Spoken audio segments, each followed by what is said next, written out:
People think that HR is easy. I want to try HR. You have to also understand the adult learning theory and understand generational diversity and how these different generations absorb and retain information. Right. No, I do actually love my job. This is a career that I chose. You can create all of these programs, all of these different platforms. It is important to understand the impact that my function has on someone's life. What would you say are some of the bigger challenges from organizations when they try to implement technologies? This is a unique time where we have at least 4 generations in one workforce. You have to find a way that's palatable to them to communicate and walk them through those steps. One thing I do believe is that HR is going to be around, like it's not going anywhere because Look, we love bringing like different business leaders, entrepreneurs to you so it can help you in your business. Help us help you and hit that subscribe button so we can continue to bring that content and value that can help you succeed in your business because you're a game changer and you're helping change the future of this entire world. So we thank you and we'll see you in the episode. What's going on, everybody? This is Quentin Goss and I'm your host on the Future Human Plus podcast. Today we have an amazing guest. We have Elliott Glass, Senior Human Resource Manager here at Amazon. So we're super excited and cannot wait. We're going to dive into a lot about human resource management, a lot about the future of human resources and about people, the future of work, and really dive into like what's happening right now, especially in AI and what's going on in the future workplace. So biggest thing right now is like to understand like these new areas, and that's what the Future Human podcast is about. So we're super excited to dive in today. Let's go ahead and welcome our guest, Elliott Glass. Elliott, welcome to the show. Thanks, Quinn. Thanks for having me. Very excited to be here. Good to have you. Let's dive into a little bit about your life. Okay. I mean, you grew up in Alabama. Like, tell me a little bit about your childhood growing up, and how did you get to where you are today? Okay, sure. So, like you said, I grew up in the Deep South, Mobile, Alabama, right there on the Gulf Coast. So, growing up, there was a huge focus on family because I didn't come from a very large family. To be perfectly honest, you could probably count all of the members of my family who would sit around the Sunday dinner table on 2 hands. So it was very important to understand the importance of connection and also having a community or a support group that you can rely on. So throughout my life, that's all that I've known. And one thing that my parents and my grandparents instilled in all of us was that we are family. They have this saying that hair and teeth fall out, but family doesn't. And so we were taught to always stick together, to always make sure that we had each other's back, but then also to pay it forward. So to give back to the community and to help those that were less fortunate. Right. And if you do make it in your life, then don't be afraid to reach back and pull up those people that helped you get there, especially if they are your family. So that really brought me into the career path that I found myself on.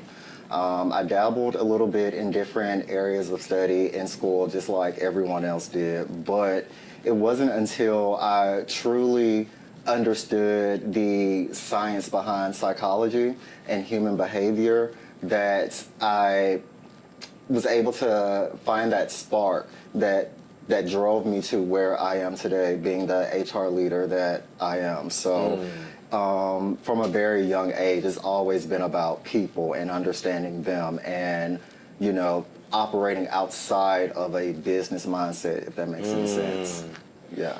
That's good. No, thanks for sharing that. So it started at your youth. It started when you grew up with these family principles that allowed you to push this kind of into your workplace. That's important to know. So growing up, your environment, and then that carrying over into, and you building off of that, and that carrying over into like what you're doing at work today. How does that feel to be able to like that, like how that carries over? Like that's interesting. So it is a full circle moment, so to speak, because my undergraduate degree is in psychology with a focus on social psychology and child development. And so those two subject areas or sub areas of psychology really taught me to understand that everything that you experience in your life ultimately impacts who you are later on in life.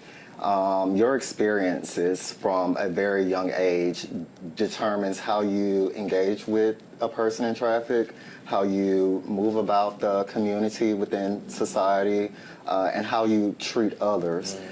And a lot of people don't understand that.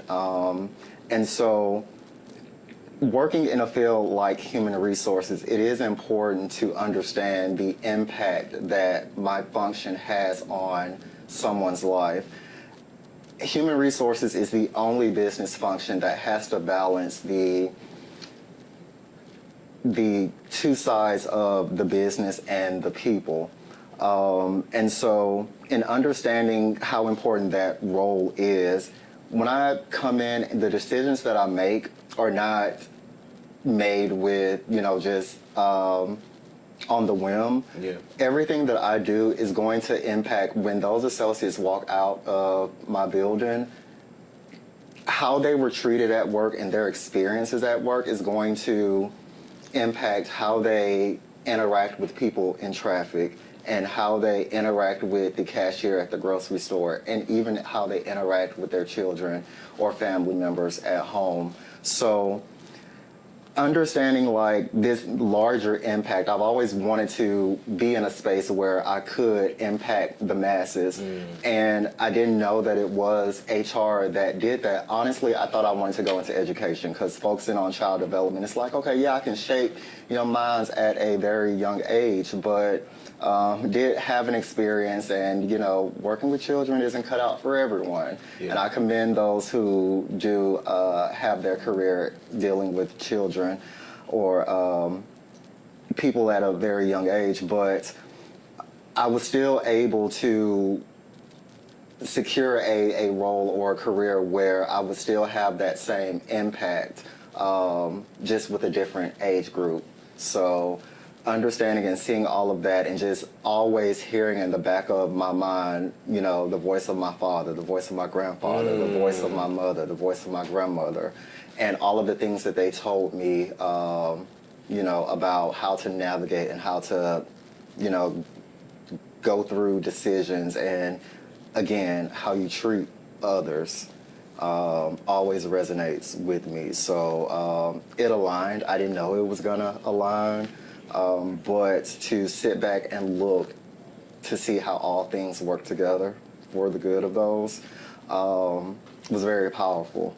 So I enjoy it, and I think I'm in the right place. That sounds like you are. It sounds like, first off, your passion for this space. When we first met each other, me and Elliott connected when we were basically at an Amazon event that was taking place at the Rice Center. Yeah. And I did a speaking. It was a speaking. I got a chance to talk on the panel. Yeah. And I believe it was Paul Adamson that did the interview. I got a chance to talk just about life and just like a winning mindset as well. And it was interesting. Like after the fact, we connected and just getting a chance to know. Like I felt like such a genuineness off of you. Like you truly walk the walk and talk the talk. And I know, like, in every industry, some people just get a position to get into it or may be in a career and have success, but may not truly have the deep passion for it. So it was like, when we connected, I can feel the genuineness that was kind of off you when we met. And when you speak, I can hear, like, this is truly what you're about. Yeah, and that's key. Like, that's key. When, like, that's a true people person. That's a true human resource manager. Like someone that truly has a passion for the folks, and not letting the day to day. Because I know that y'all deal with a lot. I see a lot of memes. Yeah.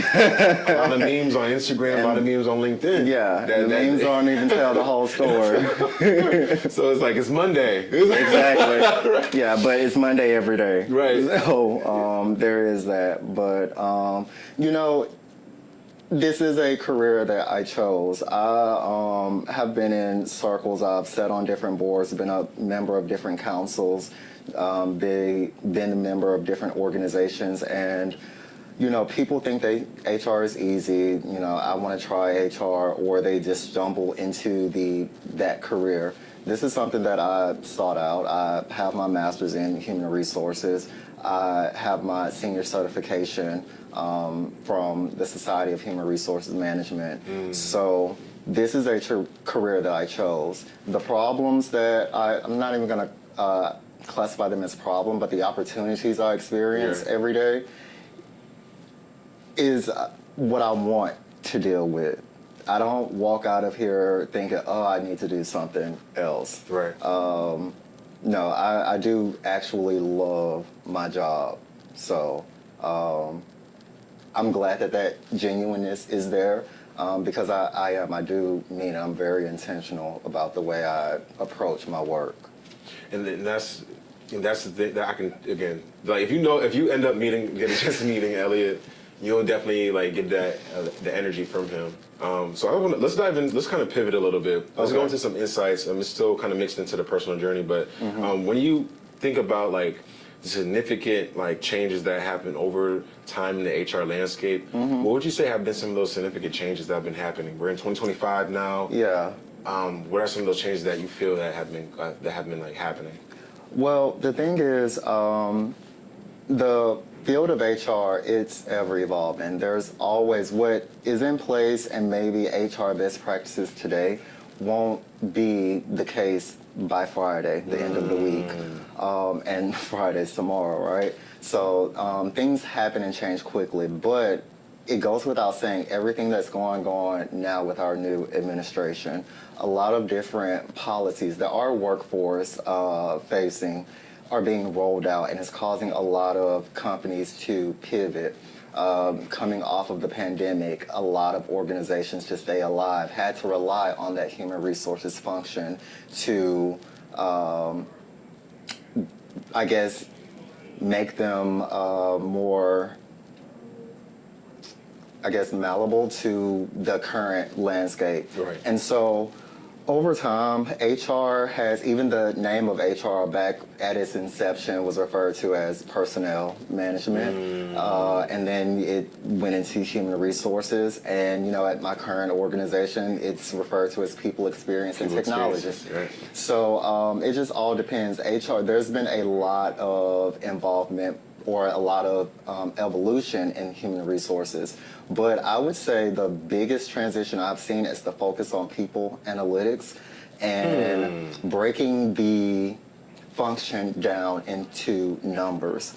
And it's not really a art anymore, but it's now evolved into a science. Nice.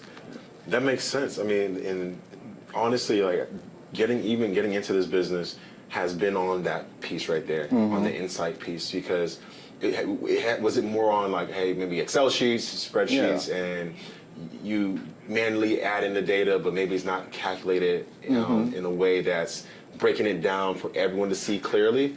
Has that been a golden goose issue in the marketplace? So, yes and no. So yes, it did start off as just our basic people metrics where we're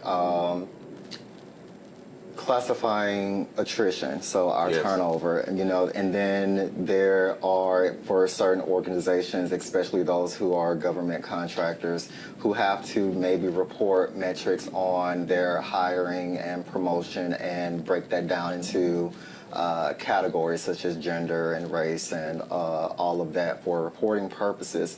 And so now we're at the stage where those were the previous metrics or the only metrics we really focused on, to now we are measuring the effectiveness of our different programs that we're rolling out. So how is the workforce responding to, let's just say, our engagements, our fund associate engagements? Is it taking the stress away from their jobs? Is it making them want to refer a friend to work here? Is it keeping them retained? Are you seeing any changes, decreases or increases in your progressive discipline process?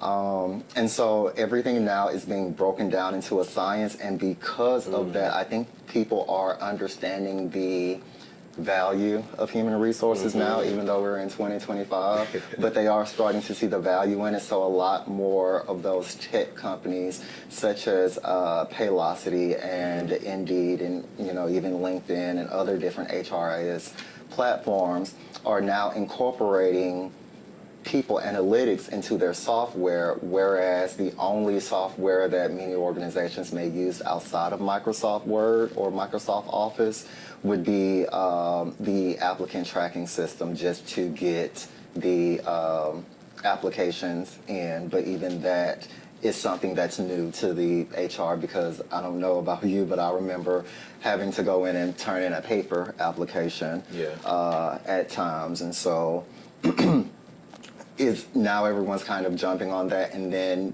also trying to figure out, well, what else can we quantify into numbers that's going to help the HR function be more effective. That's good. You know what? Before we pivot to technology, because this is a good piece of how we pivot into like the aspect of like how are those metrics broken down through what technologies and what algorithms. When it comes to like the golden goose problem of being able to prove that to your C-suite, how do you guys, and even working with Sherm, talking with everyone from different organizations, come together to like help solve that problem of being able to prove return on investment through different maybe wellness programs, through different softwares that you utilize that are going to help state your case. Yeah. So I will say one barrier that I'm sure a lot of HR professionals face is getting that buy-in from the executive level. Especially when it comes to people, because when it comes down to it, those that sit at the top, more often than not all, but more often than not, they are focused on that bottom line number. So you need to tell me or show to them, how is this, how much is it, and when am I going to get my money back, is really what they're going to be looking for. But oftentimes when it comes to HR functions and our processes, it's not instantaneous that you're going to get that return. And so a lot of high-level leaders are put off by that because they want that instant gratification. But it poses the challenge to HR professionals to show the immediate benefit that might not be monetary, that will hold them over until they get to that point to where they can see that monetary return. And so some of those things you have to get creative. That instant return of, hey, this is just something that the employees or that the workforce asked for, and giving it to them, like that's going to go a long way instantly. Then they may go out, tell people word of mouth, and now your employer branding has improved. And so now you are attracting top talent, and you are creating a competitive advantage within the talent pool. And it may not be monetary, like you said, but then later on you see that your attrition has decreased and your retention has increased because of these small things that you have put into place.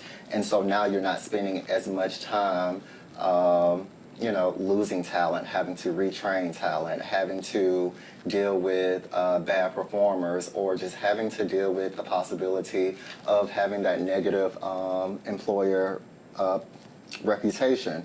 So all of that, does save money in the long run, but having to explain to those executives that, these are the things that we can impact right now, and they're going to go a long way. And you still have to have, that back and forth, that pushback. And I mean, they're going to do that. They're thinking about the business overall, but, it happens. I've had my share of disappointments coming out of those conversations, but that doesn't deter me from trying the next thing. If it doesn't work, if this doesn't work, then what else can we do? Got you. Thanks for explaining it from your point of view, and like especially internally, like what goes on. Yeah. Because like a lot of people like question, like, man, like what does go on the inside? Yeah. When you're trying to state your case or prove something that it can actually work, or like they're coming at hitting it, knocking at the door, like here's the numbers. How fast are we going to get to this? Exactly. I mean, would you say this is a comparison? How it's like real estate, and you do a development, and it's like, you're gonna, in the next 10 years, you're gonna get your return on investment. Like, Yeah. but it might not take that long. No, Like, yeah, but I mean, in a way. in a sense, yes, it is like that. You know, you have these investors that put in this money, and it's like, okay, this looks good and this sounds good, but I'm putting a lot of money into this, so how soon am I gonna get that back? And you're like, am I going to get it back? So you have to go in with that confidence and say, oh yeah, we're gonna fill up this community, and think of all of this, that's what's gonna happen. And then hopefully you have someone who will come around and will wait that out with you. But you do have to go into it confident. Yeah. So I think that's key as well. No, that's big. That's big. Thanks for sharing that. Let's talk about emerging technologies. Okay. You have, 2022, what was it, 2022? Yeah, AI was, really popped on the market. It was already around, but it really got more popular because OpenAI, and then you got DeepSeek and all these new companies coming through. AI, what's your thoughts on AI, virtual reality, augmented reality to be utilized for, job training in the workplace, and also stating your case with the higher ups? So I will be perfectly honest and say that I was terrified of AI. It can do so much, and because it can do so much, it requires a lot of oversight. And so you have to really understand the tool that you're using and the product that you are searching for, or I guess the end result that you're searching for. So when it comes into play in using AI, I am starting to become more comfortable with it, and it has been beneficial.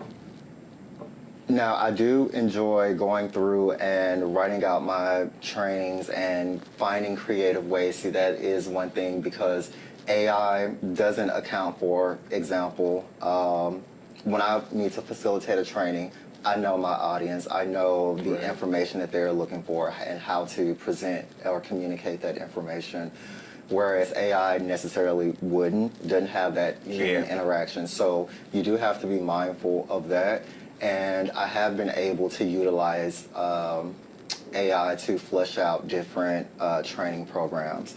And I think with the use of VR, especially in like the wellness space, and then also in that on-the-job training, it is, how you say, I guess, with the times, because the leaders coming into these leadership roles now are from a generation where all they know is technology. Yeah. And so sitting in a classroom, going through PowerPoints, having discussions, isn't necessarily what they are used to, and it doesn't hold their attention as long as a training would. Whereas VR, because it is something that they are used to and that they are familiar with, they're able to absorb the information a lot better and actually enjoy the training and actually get something out of it. So when used properly, those tools can be very beneficial and effective in an organization.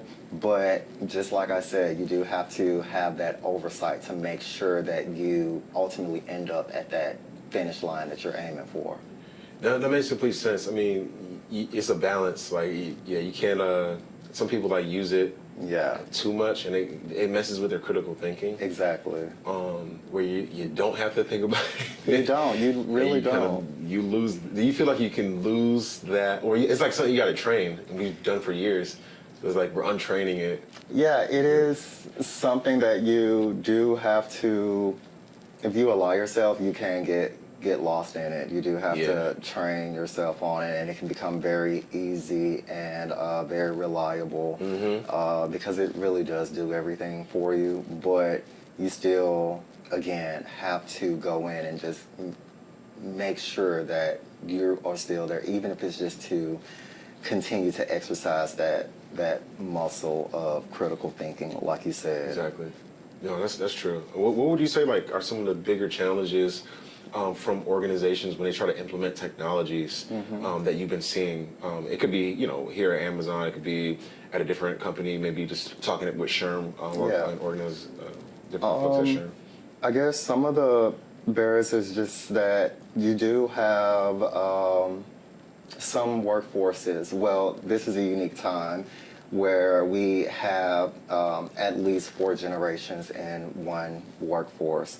And so you have to also understand, the adult learning theory and understand generational diversity and how these different generations absorb and retain information. Right. And so when you are implementing new technology, you may have those who are not used to dealing with technology, but it's where the organization is moving. So you have to find a way that's palatable to them to communicate and walk them through kind of those steps. And then you may also have some people who are willing to just take it and know and can figure it out before you can. Figure it out. Yeah. So that is one thing, because again, people experiencing technology, a lot of our resources are through some form of technology. Right. But I also have people who are members of my workforce who don't own a cell phone because that's not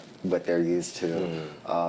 And so having to tell them, well, if you want to submit for vacation or you want to do this or that, you have to go through the website and do it. And it's like, okay, you might as well carve out 30 minutes because you're going to need to walk them through it. Yeah.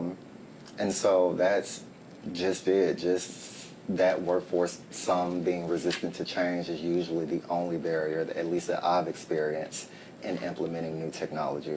Got you, and that's into your different HR practices on a day-to-day basis. I got you. Yes. When it comes to the knowledge sharing aspect of organizational success that you've had, maybe you can give us some nuggets. What have been some of the integrations that you've put into your workplace and also in your HR practices that you've had success with that you feel that maybe other organizations should actually implement as well? Yeah, well, I mean, I can, if I may, speak on the our wellness initiative.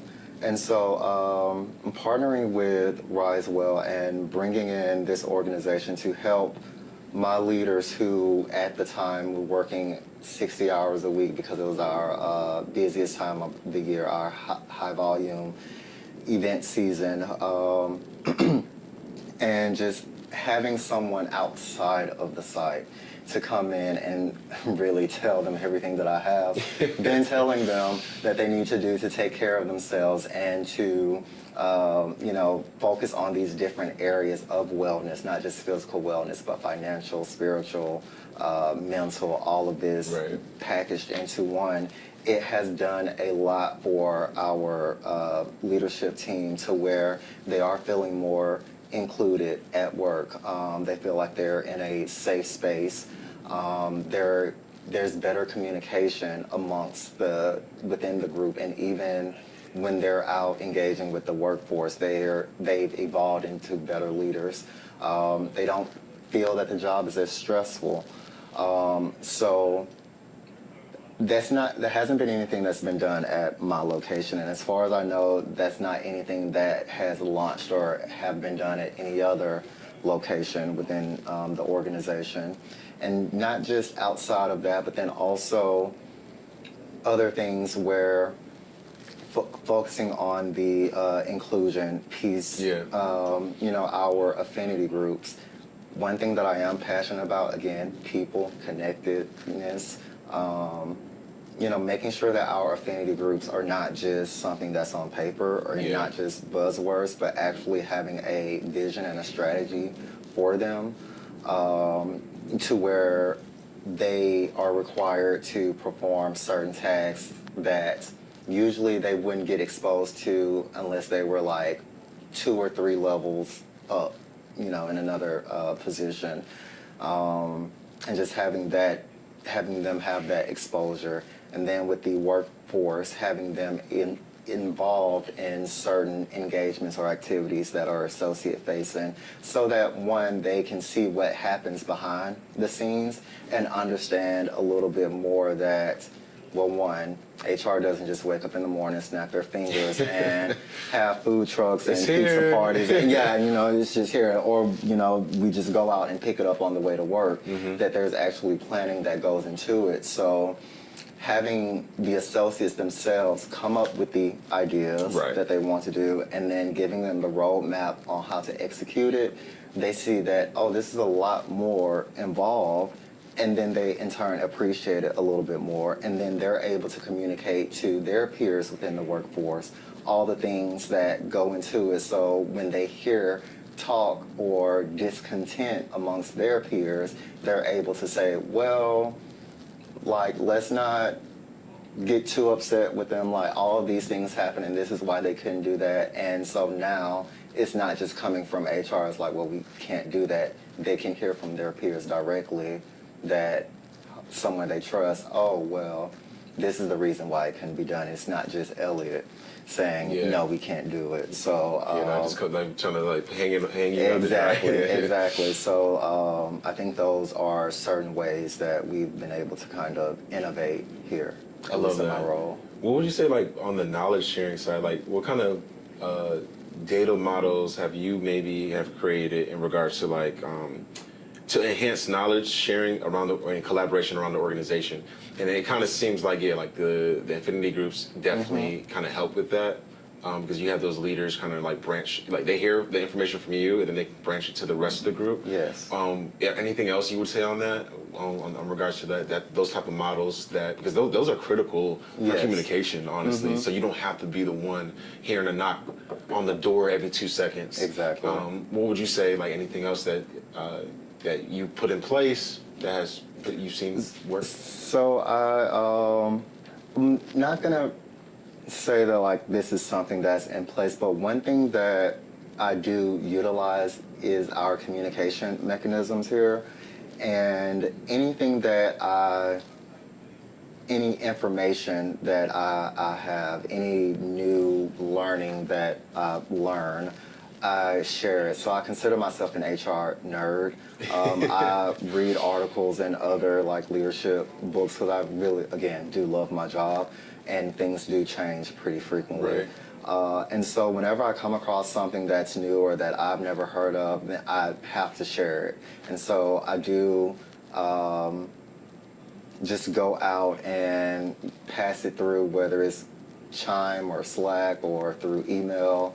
I'll do that. And then also just encouraging my peers and also other leaders to get out and join organizations or network with others where they can feed off of other people and learn from other people, as well as share what they've learned as well. So being involved in things such as SHRM and being able to attend those meetings and conferences and hearing different perspectives and then sharing my perspectives, especially with other people who work in similar capacities as I do. Yeah. And I'm able to walk away from those conversations like, wow, I'm not the only one, going through this, because sometimes HR does feel on an island. Yeah.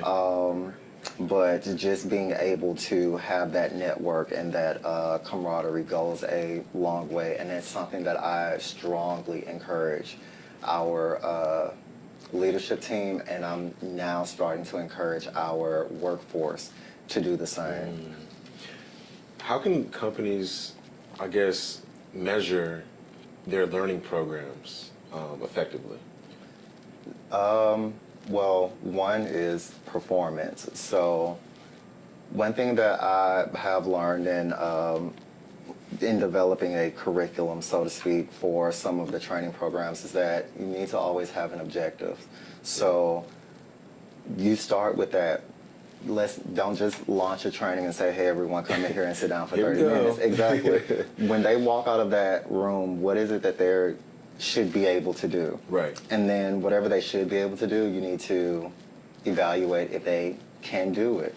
And a lot of the times in this space, since it is more of a warehouse and manufacturing environment, a lot of the skills and trainings are more so technical. And so when we provide that training and go through that training, then I should see an improvement in your performance. And so usually for me, my trainings will always start with that problem statement. So let's take progressive disciplines.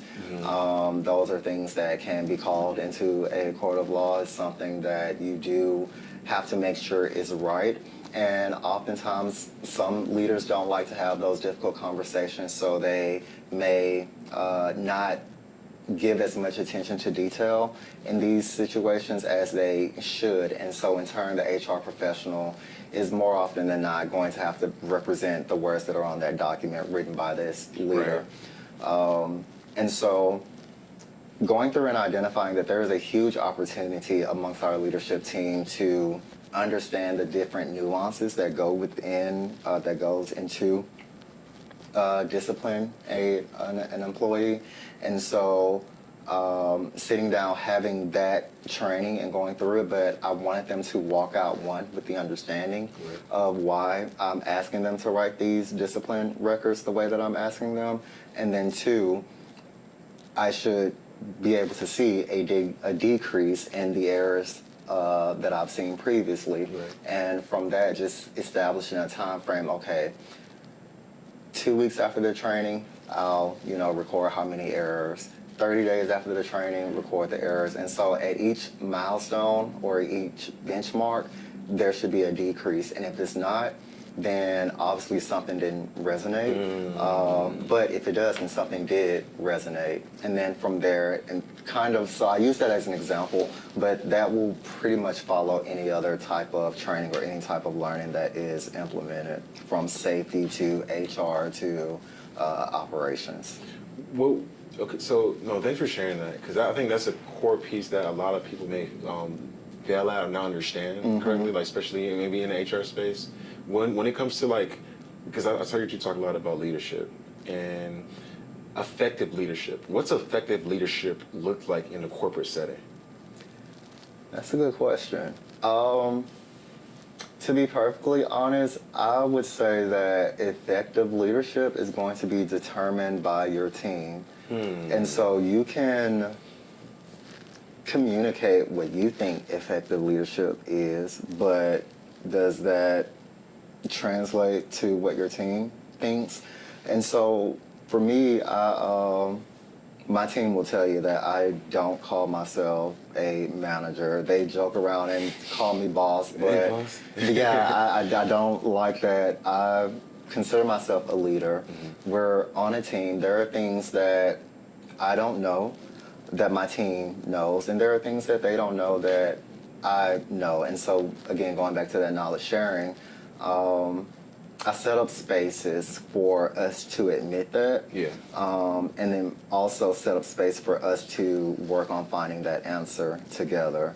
And so really effective leadership, I guess, to me, is when your team wants to make you proud because they care about what you think, and not out of fear or whatever, but because they genuinely want to make you happy. So as a leader, let's start from your standpoint. As a leader, how do you create continuous adaptability and learning with your team as a leader, as a leader? Being human.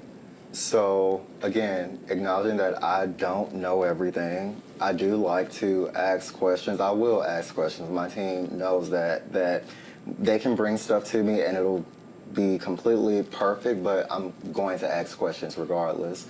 And so also another thing is allow them to ask questions. When I give a task or an assignment, I also explain the why behind it and why I'm asking it. That's or important. Why I want something done the way, because personally I don't like to do things just for no reason. I hate wasting time. So again, going back to my childhood, I'm not just gonna do anything just because, and because I don't like to be treated that way or be given tasks that way. I'm going to treat my team the way that I would want to be treated, regardless of any previous experience that I've had.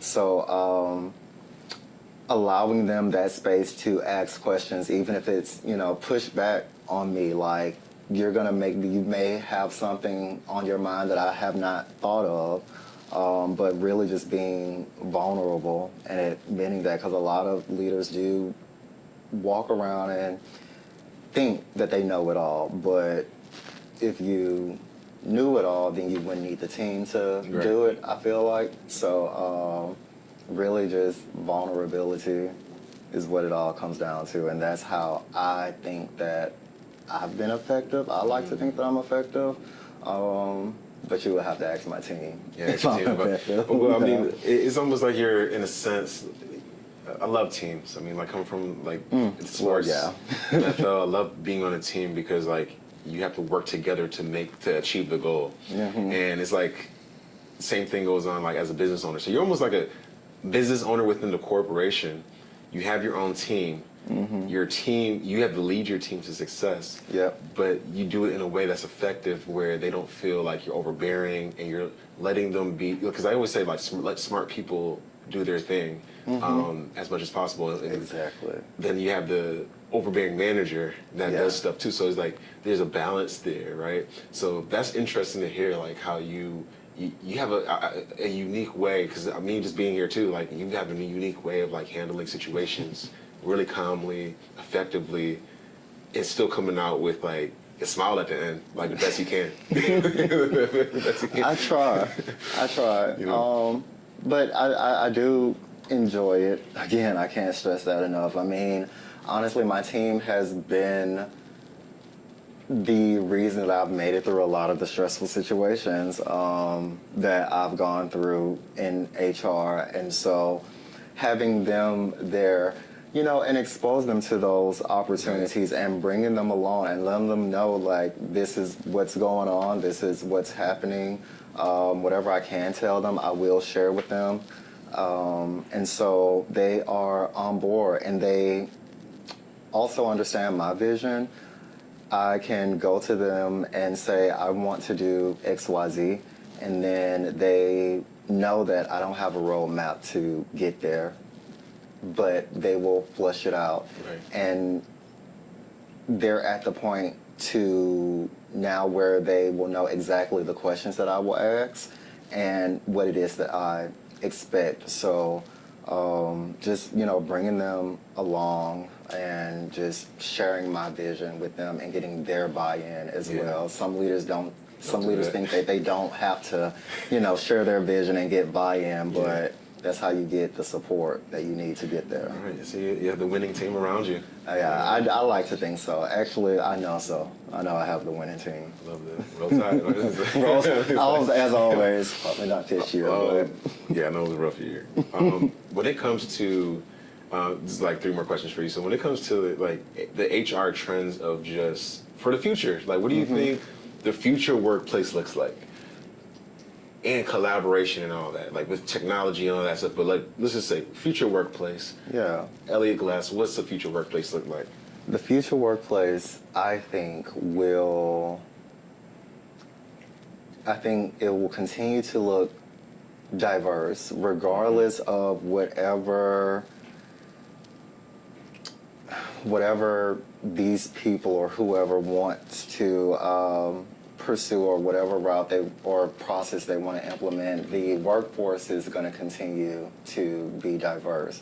So we are going to have to adjust the way that we approach work and the way that we, our processes. And so in the future, I think that there will be a better understanding. This is also my hope. There's a better understanding of these differences, that there is more collaboration amongst this diversity of thought. And I think that technology is going to do a lot of the work, but I don't see it replacing. I think there will be an attempt to replace the human component with technology, but it will be recognized that to run an effective business, no matter what industry you're in, you're going to need that human interaction to some extent. Yeah, to sustain. I heard the CEO from NVIDIA, he said the AI, IT will be the new HR for AI. What's your thoughts on that quote? That was interesting to hear. I thought it was interesting, yeah, because you need your coders and software engineers to help manage the AI. Yeah, that's I true. guess. What's your thoughts? Yeah, that was an interesting quote. So for me, I think that one thing I do believe is that HR is going to be around. Like, it's not going anywhere, because at the end of the day, you can create all of these programs, all of these different platforms, Right. this different technology to do the work. But like you said, someone's going to need to be there to code and to do all of that and to work. And then guess what? You're also going to have someone there who's going to have to oversee that and make sure that they are still working safely, that they're not violating any laws or Right. anything. So you're still going to need HR. So while the size of the workforce may shrink, the scope of responsibility for HR, I don't see that diminishing or going anywhere. But it is going to require HR professionals to become more comfortable and well-versed in AI and VR and all these other new technologies that are coming into organizations now. What would you say, how do HR professionals prepare for this change that's already happening and then for the future? How do, if you're talking to, your SHRM, associates around the United States, let them know, like, what's the best way for them to prepare? Well, the best way is, one, to do your research. And then also connect with those who are familiar in those spaces. So fortunately, we do have, AWS, where it's Right. Amazon Web Services, and you can, there's a whole network there that I could tap into. But someone who works in like the healthcare industry may not have that network. So you're going to have to seek those opportunities out. And you have, again, be intentional about it. Big that word right there. Exactly. So, and you do that, and you just place yourself in a situation to learn. It's not going to come to you. You have to be intentional and place yourself in that situation to learn what's coming down the pipeline or what's already down the pipeline. What advice would you offer, like, different HR professionals, maybe that are aiming to make a significant impact at the corporation that they're working with, or a startup company that is brand new, that's trying to, like, they have capital that they got, they need to hire employees, and they want to have an effective culture. Those two sides of the spectrum.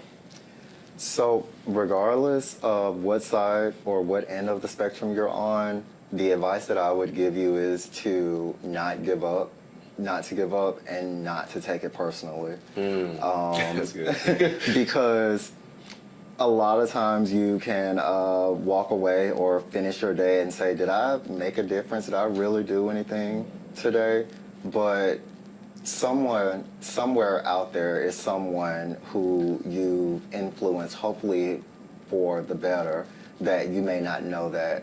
And also, if things don't go your way, I think HR is a lot of trial and error. We operate in this gray area a lot. Everything's not black and white when it comes to people and human behavior. So you have to not take things personally, and if you don't get it right, then just keep trying, because the moment that you give up is the moment that you will fail. So. And that makes complete sense. Like, it sounds like, it's like you're constantly you got to overcome those barriers, those obstacles that get in your way, and like whatever you do, like continue to keep falling forward. Yes, like that's it. Yeah. Fail upwards, I think, is what they say. Yeah. So, you just got to keep going, keep pushing. Lord knows you have to. You gotta keep going forward. So definitely, like, this is amazing having you on this podcast. I want you to leave a quote for the audience, and also something for the next guest that we're gonna have, a question for them to answer. that the guest should answer. So, what quote you want to leave for the audience, and then a question for the next guest. Okay, I like that. So this is my favorite quote. It's from an old Disney movie, but the quote was, "Never let the fear of striking out prevent you from playing the game."